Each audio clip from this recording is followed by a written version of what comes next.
Bienvenidos a la SECTE lleva al Congreso Europeo de Cardiología del año 2022 que se está realizando actualmente en Barcelona. En esta ocasión os traigo las guías actualizadas de hipertensión pulmonar.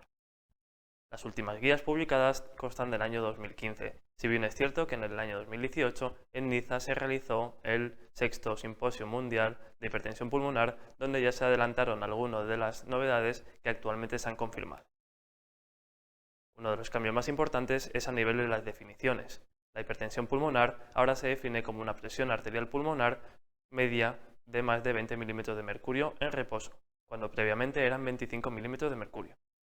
Algo similar ocurre en las resistencias vasculares pulmonares, que ahora se encuentran aumentadas cuando son mayores de 2 unidades BUT, cuando previamente eran 3 unidades BUT. En cuanto a la PCP o la presión de clavamiento, no ha cambiado y sigue siendo más de 15 milímetros de mercurio. En cuanto a la clasificación, no hay grandes cambios en los grupos más grandes.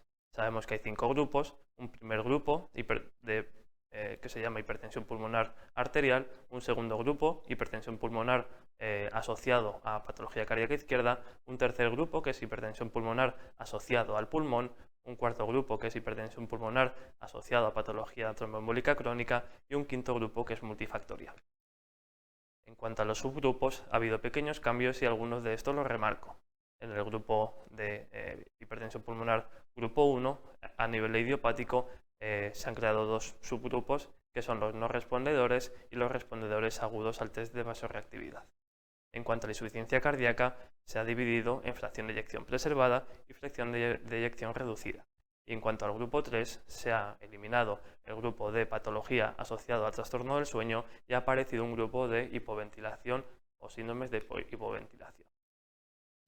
En cuanto a los cambios en el diagnóstico general, en estas guías se enfatiza mucho en la sospecha y diagnóstico precoz de la patología para un inicio más precoz del tratamiento y una mejoría de su pronóstico. Además, no solo hay que realizar un adecuado diagnóstico, sino que también hay que descartar causas secundarias, sobre todo del grupo 2 y 3, que puedan estar influyendo en la patología. En cuanto a la ecocardiografía, el ecocardiograma sigue siendo la prueba fundamental a la hora del diagnóstico de sospecha, no el diagnóstico de confirmación. Se recomienda asignar una probabilidad de hipertensión pulmonar en función del ecocardiograma. La velocidad de la máxima de la insuficiencia tricúspide sigue siendo el valor más importante y los límites o umbrales no han cambiado, que siguen siendo 2,8 metros por segundo, a pesar de que sí que ha cambiado el umbral del valor hemodinámico. En el diagnóstico con el ecocardiograma, el algoritmo de sospecha se basa en la velocidad pico de la insuficiencia tricúspide. Un valor menor de 2,8 metros por segundo es prácticamente negativo para la sospecha de hipertensión pulmonar, mientras que un valor mayor de 3,4 metros por segundo hace que sea muy sugestivo que el paciente tenga hipertensión pulmonar. Cuando los valores están entre 2,9 y 3,4, el riesgo es intermedio y hay que añadir otros valores del ecocardiograma y otros valores clínicos para sopesar la probabilidad de hipertensión pulmonar. Estos son algunos de los valores y de los signos sugestivos de hipertensión pulmonar que nos dicen en las guías europeas. En cuanto al cateterismo derecho, sigue siendo la prueba gold estándar para el diagnóstico y la clasificación de la hipertensión pulmonar. Se recomienda también para el diagnóstico en especial de los grupos 1 y 4 y una de las novedades respecto a las otras guías es que se recomienda en pacientes con sospecha de hipertensión pulmonar y enfermedad pulmonar. En el caso de cómo realizarlo también nos dan algunas recomendaciones.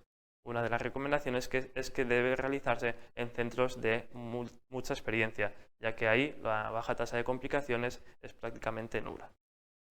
También nos recomiendan que se realice siguiendo un procedimiento y unas medidas muy estandarizadas. Y algunas de las medidas y cálculos que nos sugieren son los que aparecen en la tabla de la izquierda.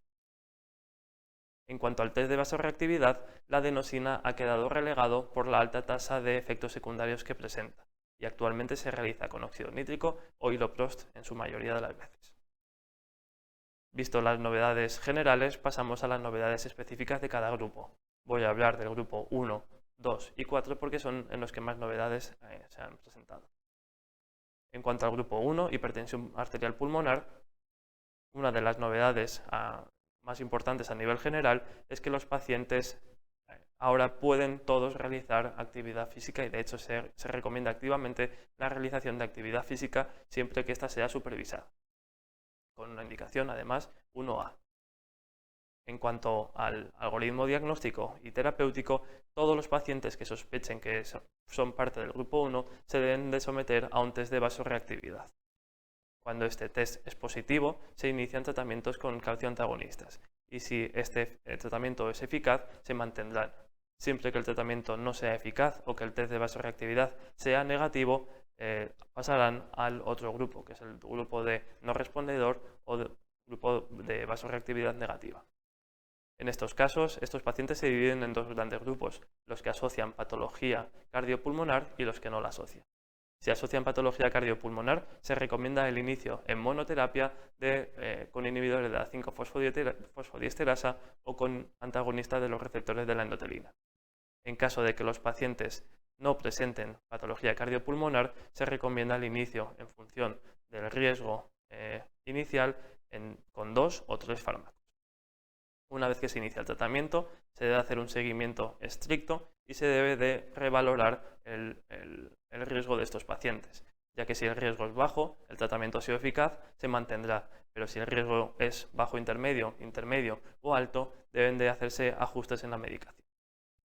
En cuanto a la hipertensión pulmonar asociada a la enfermedad cardíaca izquierda, no hay grandes novedades.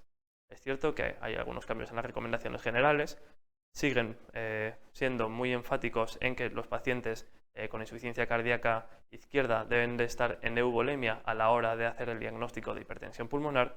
También nos recomiendan que en pacientes con insuficiencia tricúspide severa que se van a ver sometidos a una reparación valvular se haga un cateterismo derecho. Y por último, no se recomienda el uso de fármacos específicos de hipertensión arterial pulmonar en los pacientes del grupo 2. Una de las preguntas que más se han realizado en los últimos años y que tratan de responder es si los pacientes con insuficiencia cardíaca y FEBI preservada deben de hacer uso de los inhibidores de la 5-fosfodiesterasa. Y a grandes rasgos, y aunque con un nivel de evidencia muy bajo, la respuesta es que no se debe utilizar. En cuanto, ya por último, al grupo 4, hipertensión pulmonar asociada a la obstrucción arterial pulmonar, en este caso sí que ha habido novedades. Primero, hay un nuevo término que es acuñado, que es la enfermedad tromboembólica crónica pulmonar. Cualquier paciente con síntomas atribuibles a obstrucción arterial pulmonar después de haber tenido un TEP, aunque no tenga hipertensión pulmonar, entra dentro de este grupo. Los síntomas pueden ser idénticos en ambas entidades. Una vez ya hablando de los pacientes con hipertensión pulmonar asociado a la enfermedad tromboembólica, vemos que el algoritmo diagnóstico ha tenido algunos cambios.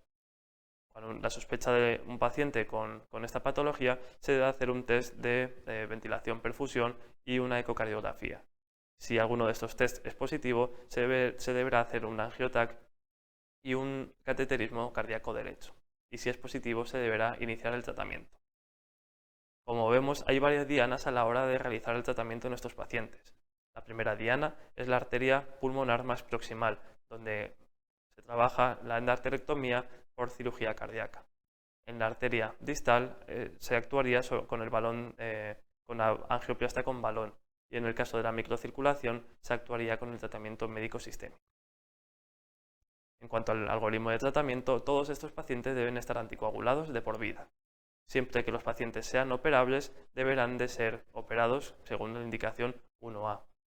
Si la cirugía no es posible, bien porque el riesgo del paciente es muy alto o bien porque la complejidad técnica de la cirugía o aunque la cirugía se haya realizado, los síntomas o la hipertensión no han mejorado, tendrán indicación tanto para valvuloplastia con balón como para riociguat. La valvuloplastia con balón ha sido una de las técnicas que ha mejorado su evidencia debido a la salida de varios estudios clínicos que así lo dicen. Y está indicado en pacientes inoperables, ya sea por riesgo o complejidad técnica, o en pacientes que persisten con síntomas e hipertensión pulmonar después de la cirugía de endarterectomía pulmonar.